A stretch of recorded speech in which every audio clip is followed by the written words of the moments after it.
Assalamualaikum warahmatullahi wabarakatuh.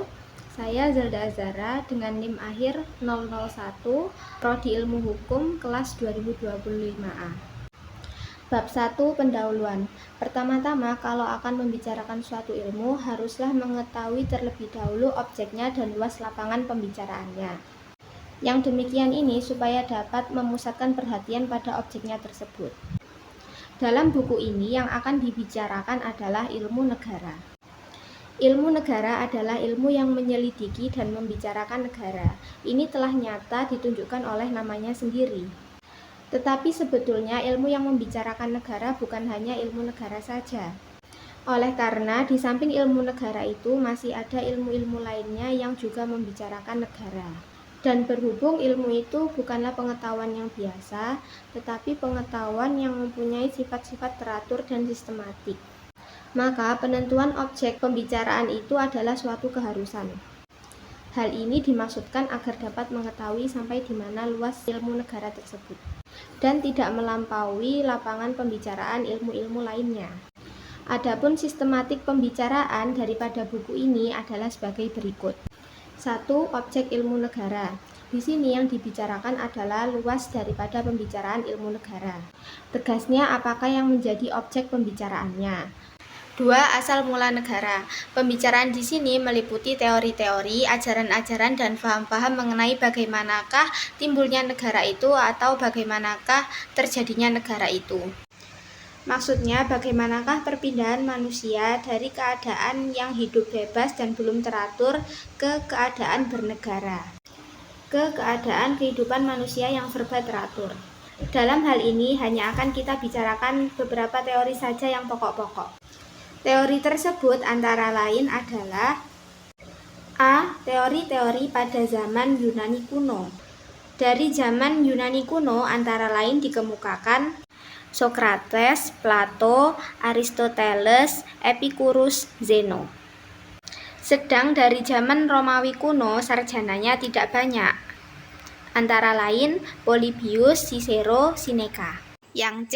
Zaman pertengahan. Zaman pertengahan ini umumnya agak panjang, mulai dari abad ke-5 sampai ke-15. Zaman ini bebarengan dengan timbul dan berkembangnya agama Kristen. Maka sudah tentu kalau pada zaman ini perkembangan ilmu pengetahuan banyak terpengaruh oleh ajaran-ajaran agama, sehingga menimbulkan paham teokratis. Ajaran zaman pertengahan ini berkembang dalam dua periode, yaitu A. Zaman abad pertengahan sebelum Perang Salib. Dari abad ke-5 sampai abad ke-12, ajaran-ajaran yang timbul pada zaman ini bersifat teokratis mutlak.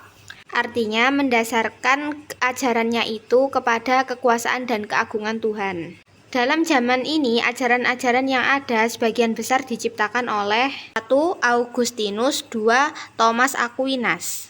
B. Zaman pertengahan sesudah Perang Salib dari abad ke-12 sampai abad ke-15. Ajaran-ajaran yang timbul pada zaman ini sudah agak bersifat kritis, lalu menjadi teokratis kritis. Ini disebabkan karena masuknya pengaruh ajaran zaman Yunani kuno, terutama ajaran Aristoteles pada waktu Perang Salib. Ajaran dari zaman ini diwakili oleh ajaran dari Marsilius van Padua. Jadi dengan demikian, Perang Saliblah yang memisahkan antara kedua periode tersebut. D. Zaman Renaissance. Ini kira-kira terjadi pada abad ke-16. Pada zaman ini terjadi perubahan-perubahan besar dalam ilmu pengetahuan, terutama ilmu kenegaraan. Hal ini terjadi karena timbulnya paham-paham baru yang mampu mempengaruhi keadaan di banyak negara. Paham-paham tersebut adalah dari ajaran kebudayaan zaman Yunani kuno dan Jerman kuno. Pengaruh tersebut tidak saja masuk dalam lapangan ilmu kenegaraan, tetapi juga dalam lapangan keagamaan, sehingga menimbulkan perubahan-perubahan besar. Dalam lapangan keagamaan menimbulkan kaum reformator, antara lain Dante, Luther, Melanchthon, Zwingli, dan Calvin. Sedangkan dalam lapangan kenegaraan timbul ajaran-ajaran dari Niccolo Machiavelli, Thomas Morus, Jean Bodin. Kaum monarkomaken. Tokoh-tokohnya Hoffmann, Brutus, Buchanan, Mariana, Bellarmine, Suarez, Milton, dan yang terpenting Althusius yang ajarannya akan kita bicarakan sebagai wakil daripada kaum monarkomaken ini. F. Zaman berkembangnya teori hukum alam. Ini terjadi pada abad ke-17 dan abad ke-18. Teori hukum alam ini sesungguhnya memang mengalami perkembangan dalam 2 abad. Yang dalam masing-masing abad ini, meskipun materi ajarannya sama, tetapi fungsinya berbeda. Perbedaan tersebut ialah bahwa ajaran hukum alam abad ke-17 berfungsi menerangkan, sedangkan ajaran hukum alam abad ke-18 berfungsi menilai. Adapun tokoh-tokoh sarjananya adalah teori hukum alam abad ke-17, Grotius, Thomas Hobbes, Benedictus de Spinoza, dan John Locke. Sedangkan teori hukum alam abad ke-18 adalah Frederick yang Agung, Montesquieu, Jean-Jacques Rousseau, dan Immanuel Kant. G. Zaman berkembangnya teori kekuatan atau kekuasaan. Teori ini berkembang pada permulaan abad-abad modern. Adapun tokoh-tokoh sarjananya ialah 1. F. Oppenheimer, 2. H.J. Lasky, dan 3. Karl Marx. H. Teori positivisme. Teori ini merupakan reaksi terhadap teori-teori klasik tradisional atau teori-teori yang sudah disebutkan tadi. Teori positivisme ini antara lain dikemukakan oleh Hans Kelsen. I. Teori modern. Teori ini sifatnya modern karena sudah menyesuaikan dirinya dengan keadaan dan perkembangan ilmu pengetahuan modern. Tokoh-tokoh yang akan dibicarakan antara lain ialah 1. Profesor Mr. R. Cranbrook, dan 2. Profesor Dr. J.H.A. Luqman. 3. Teori-teori tentang hakikat negara. Pembicaraan tentang hakikat negara ini nanti tidak akan secara khusus dibicarakan tersendiri, melainkan akan dibicarakan saja sekaligus pada waktu membicarakan ajaran tiap-tiap sarjana. Hal ini selain menyingkat waktu juga mengingat karena pada umumnya masing-masing sarjana itu mengemukakan pendapatnya. 4. Teori-teori tentang tujuan negara. Pembicaraan kita mengenai teori tentang tujuan negara sama dengan teori tentang hakikat negara yang tadi. 5. Teori legitimasi kekuasaan. Pembicaraan kita di sini meliputi 3 masalah pokok. Yang pertama, sumber kekuasaan, kedua, pemegang kekuasaan, kekuasaan tertinggi yaitu kedaulatan, dan yang ketiga, pengesahan kekuasaan. Masing-masing masalah nanti akan mendapatkan jawaban, dan tiap-tiap jawaban merupakan ajaran. Di sini nanti akan dibicarakan masalah-masalah mengenai kemungkinan-kemungkinan daripada bentuk negara. Artinya, sesuatu yang dinamakan negara itu mempunyai kemungkinan bentuk apa saja. Jadi tegasnya tidak akan membicarakan bentuk-bentuk negara yang telah ada, tetapi yang akan dibicarakan adalah kemungkinan-kemungkinan daripada sesuatu yang dinamakan negara. Jadi lebih tegas lagi yang akan dibicarakan adalah ajaran-ajarannya, yaitu ajaran mengenai klasifikasi negara. Di sini nanti akan diketemukan ajaran-ajaran klasik yang bersifat tradisional dan ajaran-ajaran yang telah bersifat modern. 7. Susunan negara. Maksudnya di sini ialah akan membicarakan bentuk-bentuk negara ditinjau dari segi susunannya. Negara itu kalau ditinjau dari segi susunannya akan menimbulkan 2 kemungkinan bentuk, yaitu A. Negara kesatuan, ini adalah negara yang bersusunan tunggal, dan B. Negara federasi, ini adalah negara yang bersusunan jamak. 8. Negara demokrasi modern. Di sini akan dibicarakan perkembangannya, yaitu mulai dari demokrasi langsung atau demokrasi kuno yang mulai timbul dan berkembang pada zaman Yunani kuno, sampai pada perkembangannya mencapai demokrasi tidak langsung atau demokrasi modern sama dengan demokrasi perwakilan. Ini terjadi sekitar abad ke-17 dan abad ke-18. Maka dalam hal ini nanti akan erat hubungannya dengan ajaran-ajaran dari para sarjana hukum alam, terutama ajaran Montesquieu yaitu Trias Politica, karena ajaran inilah yang justru akan menentukan tipe daripada demokrasi modern, dan ajaran Rousseau yaitu kedaulatan rakyat yang justru tidak dapat dipisahkan dengan demokrasi. 9. Negara autokrasi modern. Negara ini juga sering disebut negara dengan sistem satu partai. Negara autokrasi dalam pengertiannya yang asli atau kuno, praktis dewasa ini dapat dikatakan sudah tidak ada. Sedangkan pada beberapa abad yang lampau, yang mungkin sisanya masih ditemukan dewasa ini adalah yang disebut autokrasi modern. Ini pun sifatnya agak samar-samar, karena negara autokrasi modern ini dalam perkembangannya pada zaman modern mengkamuflir dirinya sedemikian rupa, sehingga sepintas lalu dari segi luarnya kita melihat negara tersebut seakan-akan negara demokrasi modern. Maka dari itu perlu dibicarakan perbandingan antara kedua negara tersebut. Sebab selain apa yang telah disebutkan di atas, memang antara kedua negara itu mempunyai perbedaan yang sangat besar, terutama perbedaan mengenai pandangan tentang hakikat serta tujuan negara. Pada negara autokrasi modern bagaimanapun juga tidak dapat melepaskan pandangan hidupnya, yaitu bahwa tujuan terakhir adalah menghimpun kekuasaan sebesar mungkin pada tangan negara. Maka, perlu juga dibicarakan masalah pembatasan kekuasaan yang timbul daripadanya. Demikianlah sekedar gambaran garis perjalanan pembicaraan buku ini. Semoga gambaran yang sederhana ini dapat merupakan titik tolak di dalam mempelajari ilmu negara. Bab 2. Objek ilmu negara. Di muka dalam bab 1 telah disebutkan bahwa objek atau lapangan pembicaraan ilmu negara adalah negara. Penyebutan ini sebetulnya adalah baru sepintas kilas saja, sesuai dengan nama ilmu yang kita bicarakan. Tetapi kalau kita memperhatikan betul-betul, sesungguhnya ilmu yang membicarakan negara itu tidak saja ilmu negara, melainkan masih banyak ilmu-ilmu lainnya yang juga membicarakan negara. Oleh karena itu, dalam menentukan objek ilmu negara ini, pertama-tama kita harus mengetahui terlebih dahulu ilmu-ilmu yang manakah yang mempunyai hubungan erat dengan ilmu negara bertahan dengan objeknya itu. Tentunya dalam penentuan hubungan ini kita harus berpedoman kurikulum yang dilaksanakan pada Fakultas Hukum kita ini, yaitu Fakultas Hukum Universitas Gadjah Mada. Kalau kita memperhatikan kurikulum tersebut, maka akan segera dapat diketahui bahwa yang mempunyai hubungan erat dengan ilmu negara adalah 1. Hukum tata negara, 2. Hukum tata pemerintahan. Apakah sebabnya antara ilmu-ilmu tersebut terdapat hubungan yang erat satu sama yang lain? Sebabnya ialah karena ilmu-ilmu tersebut mempunyai objek yang sama, yaitu negara. Kalau demikian, lalu apakah bedanya? Perbedaannya sesungguhnya hanya terletak pada sudut pandang daripada masing-masing ilmu tersebut. Adapun perbedaan tersebut secara singkat adalah di satu pihak, yaitu hukum tata negara, dan hukum tata pemerintahan memandang objeknya, yaitu negara dari sifatnya atau pengertiannya yang konkret. Artinya, objeknya itu sudah terikat pada tempat, keadaan, dan waktu.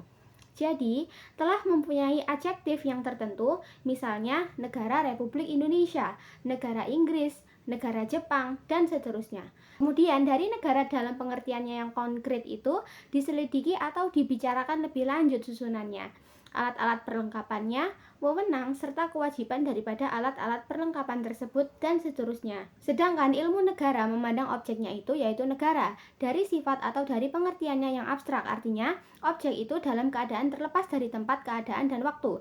Jadi tegasnya belum mempunyai adjektif tertentu, bersifat abstrak, umum, universal, dan objeknya yang bersifat demikian ini yang kemudian dibicarakan lebih lanjut adalah kapankah sesuatu itu dinamakan negara, kapan tidak, lalu apakah yang disebut negara itu, hakikatnya itu apa, dan seterusnya. Dari objeknya itu tadi, yaitu negara dalam pengertiannya abstrak, yang diselidiki lebih lanjut adalah 1. Asal mula negara, 2. Hakikat negara, 3. Bentuk-bentuk negara dan pemerintah. Jadi, 3 hal ini yang menjadi pokok pembicaraan dalam ilmu negara. Tetapi sekali lagi kita harus ingat bahwa yang menjadi objek ilmu negara itu adalah negara dalam pengertiannya yang umum, abstrak, universal. Jadi dengan demikian, 3 pokok pembicaraan tersebut di atas berarti 1. Mengenai asal mula negara. Itu yang dimaksud bukanlah asal mula atau terbentuknya suatu negara yang konkret, negara Indonesia, Jepang, Inggris misalnya. Bukan itu yang dimaksud, tetapi asal mula atau terbentuknya atau terjadinya apa atau sesuatu yang dinamakan negara. Negara dalam pengertiannya yang umum, abstrak, universal tadi. Jadi tegasnya apa yang dinamakan negara itu adanya hanya dalam alam pikiran, dalam angan-angan. Artinya kita memikirkan adanya sesuatu. Sesuatu itu kemudian kita angkat ke alam pikir dan disinilah kita membayangkan adanya apa yang dinamakan negara itu. 2. Mengenai hakikat negara ini pun yang dimaksud bukanlah hakikat daripada negara tertentu, melainkan yang dimaksud adalah hakikat daripada apa yang dinamakan negara itu tadi. Apakah itu merupakan keluarga yang besar atau merupakan suatu alat atau wadah atau organisasi atau perkumpulan ini nanti kita akan menjumpai pendapat-pendapat banyak sekali. Jadi pokoknya apa atau sesuatu yang dinamakan negara itu hakikatnya apa. Dengan demikian ini berarti memberikan sifat-sifat tertentu yang menentukan dan yang merupakan sifat-sifat pokok daripada apa yang dinamakan negara itu. Hal ini kiranya dapat dijelaskan sebagai berikut. Dengan perumpamaan, misalnya dahulu waktu kita baru mempelajari pengetahuan hukum tata negara, kita masih ingat bahwa demikian pendapat orang pada umumnya negara itu ada kalau syarat-syaratnya telah dipenuhi. Syarat-syarat itu tadi biasanya dimaksudkan adalah ada daerahnya yang tertentu, ada rakyatnya, ada pemerintahannya yang berdaulat. Kiranya ini semua sebetulnya bukanlah merupakan hakikat negara, tetapi disebut negara bukan merupakan syarat-syarat materialnya. Sebagai ini adalah merupakan sebagai syarat-syarat formal saja bagi suatu perumpamaan. Sebuah gedung misalnya. Jadi di sini negara itu kita umpamakan sebagai sebuah gedung. Gedung itu kalau kita pikirkan, kita pelajari, akan kita temukan adanya lantai, tiang, dinding, pintu, atap, dan sebagainya. Ini semua sebetulnya adalah merupakan bagian-bagian saja daripada apa yang kita namakan gedung tadi. Dan sudah barang tentu ini harus merupakan suatu kesatuan, suatu keutuhan. Sebab kalau bagian-bagian tadi hanya tertumpuk saja, jadi tidak ada sifat-sifat keteraturan dan kesatuannya. Tentunya kita tidak dapat menyebut bahwa itu adalah gedung. Demikian pula halnya dengan negara. 3. Mengenai bentuk negara. Pembicaraan kita pun demikian pula halnya. Tidak hanya kita tujukan pada bentuk negara tertentu saja, negara yang konkret. Jadi maksudnya kalau kita akan membicarakan bentuk-bentuk negara itu, berarti membicarakan tentang kemungkinan-kemungkinan bentuk yang diadakan oleh negara. Dan di dalam keanekaragaman tentang bentuk-bentuk negara itu masih kita dapatkan persamaan-persamaannya, sehingga tidak merubah hakikat negara. Dengan sekedar uraian di atas, kiranya dapatlah diketahui bahwa objek daripada ilmu negara itu bersamaan dengan objek hukum tata negara dan bersamaan pula dengan objek hukum tata pemerintahan, hanya sudut pandangnya yang berlainan.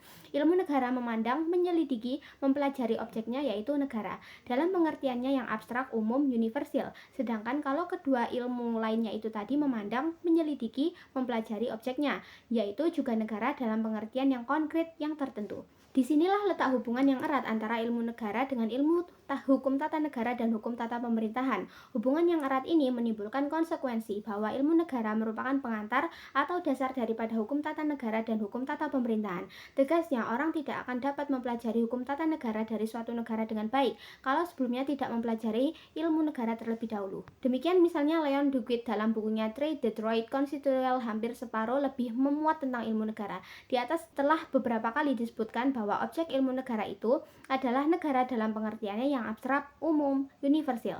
Jadi perhatiannya tidaklah hanya ditujukan terhadap sesuatu negara yang tertentu, yang konkret, yang telah mempunyai adjektif tertentu. Tetapi meskipun demikian, sebetulnya terhadap objek ilmu negara ini, pandangan para sarjana tidaklah sama, antara lain pandangan dari seorang sarjana Jerman, misalnya, yaitu Georg Schelig. Dalam bukunya yang sangat terkenal, Allgemeine Staatslehre, beliau membuat suatu sistematik yang sangat teratur, dan karena pengaruh sistematik Georg Schelig ini, kemudian timbul ketentuan dalam membuat sistematik ilmu negara. Secara garis besarnya, Georg Jelinek membuat sistematik sebagai berikut. Pertama-tama, beliau membagi Staatswissenschaft dalam pengertiannya yang luas dalam dua bagian, yaitu 1. Staatswissenschaft dalam pengertiannya yang sempit. 2. Rechtswissenschaft. Di sini dalam pembagian ini yang penting bagi kita ialah Staatswissenschaft dalam pengertian yang sempit. Ini kiranya dapat disalin dengan ilmu kenegaraan, halnya untuk Kinas Canela Datka. Kemudian Staatswissenschaft dalam pengertian yang sempit ini dibagi lagi dalam dua bagian, yaitu A. Allgemeine Staatslehre atau ilmu negara umum, dan B. Besondere Staatslehre, ilmu negara khusus. Kemudian Allgemeine Staatslehre ini masih dibagi lagi dalam 1. Allgemeine Soziale Staatslehre. Ini menyelidiki negara sebagai gejala sosial dan dapat disamakan misalnya dengan perkumpulan-perkumpulan sosial. Jadi pokoknya tekanan pada sifat sosial daripada negara itu. 2. Allgemeine Staatslehre. Ini menyelidiki negara dari segi yuridis. Sedangkan Besondere Staatslehre dibagi dalam 1. Individual Staatslehre. Ini penyelidikannya ditujukan kepada suatu negara yang tertentu, yang konkret, jadi misalnya negara Indonesia, negara Inggris, dan sebagainya. Kemudian dari negara yang tertentu ini yang dipelajari lebih lanjut ialah lembaga-lembaga kenegaraannya. Misalnya mempelajari badan perwakilannya, badan pengadilannya, kepala negaranya, dan sebagainya. 2. Special Staatslehre. Ini penyelidikannya ditujukan kepada negara dalam pengertian yang umum, dan kemudian dari negara dalam pengertian yang umum ini yang dipelajari lebih lanjut ialah suatu lembaga kenegaraan yang khusus, spesial, misalnya mempelajari badan perwakilannya. Maka kalau kita akan membandingkan antara ilmu negara yang individual dengan ilmu negara yang spesial, yang kedua-duanya itu sifatnya adalah khusus, ialah bahwa kalau ilmu negara yang individual yang khusus itu adalah negaranya. Jadi negaranya itulah yang tertentu, yang khusus. Sedangkan kalau ilmu negara yang spesial yang khusus itu adalah lembaga kenegaraannya yang diselidiki itu. Sebagai contoh misalnya kalau kita mempelajari badan perwakilan, kedudukan kepala negara dan sebagainya dari negara Indonesia, maka ini adalah termasuk ilmu negara yang individual. Tetapi kalau kita mempelajari badan perwakilan dari negara-negara Indonesia, Inggris, Amerika Serikat, Swiss, Jerman, dan Jepang misalnya, maka ini termasuk ilmu negara yang spesial. Sekarang bagaimanakah kalau sistematik Georg Jelinek tersebut di atas kita terapkan pada kurikulum yang kita laksanakan di sini? Dalam kurikulum itu, seperti telah disebutkan, dikenal ilmu-ilmu yang berobjek negara, yaitu ilmu negara, hukum tata negara, dan hukum tata pemerintahan. Dalam hal ini, yang harus kita perhatikan pertama-tama ialah perbedaan antara satu jenis yang berdiri sendiri, yaitu ilmu negara, di satu pihak dengan kedua ilmu lainnya yang ada persamaannya, yaitu ilmu-ilmu tentang negara yang ada, kata-kata hukumnya tadi. Dengan demikian, maka kalau kita melihat yang kedua tadi, yaitu hukum tata negara dan hukum tata pemerintahan, sifatnya akan lebih mendekati pada ilmu negara yang individual dalam sistematik George Jelinek. Dalam arti bahwa yang diselidiki atau yang dipelajari itu bukan negara dalam pengertian yang umum, tetapi penyelidikannya itu ditujukan kepada negara yang tertentu. Jadi misalnya menyelidiki, mempelajari atau membicarakan hukum tata negara Indonesia. Sedangkan kalau ilmu negara itu sifatnya lebih mendekati ilmu negara yang spesial dalam sistematik George Jelinek. Dalam arti bahwa yang diselidiki, yang dipelajari, atau yang dibicarakan adalah negara dengan pengertian yang umum. Jadi pertama-tama harus mengetahui terlebih dahulu apa yang dinamakan negara itu. Jadi objeknya itu adalah sifatnya abstrak. Maka kalau ilmu negara yang kita masukkan ke dalam sistematik George Jelinek ini, maka termasuk ke dalam ilmu negara yang spesial.